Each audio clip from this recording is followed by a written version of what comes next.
శ్రీమాత్రే నమః. శ్రీ చక్ర సాధన పీఠం నుంచి మన సంకృతి ఛానల్కు స్వాగతం. శిశువునకు 6, 8, 10, 12 నెలలో చెవులు కుట్టించవచ్చును. కుదరనచో 3వ సంవత్సరంలో కుట్టించవలేను.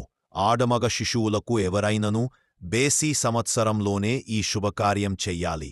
సోమవారం, బుధవారం, గురువారం, శుక్రవారం మంచివి. అష్టమ శుద్ధ గురుబలం ఉన్న వృషభమిథున, కర్కాటక, కన్యా, ధనస్సు, మీనరాశులు లగ్నాలలో ఈ కార్యము పగటిపూట జరిపించవలేను.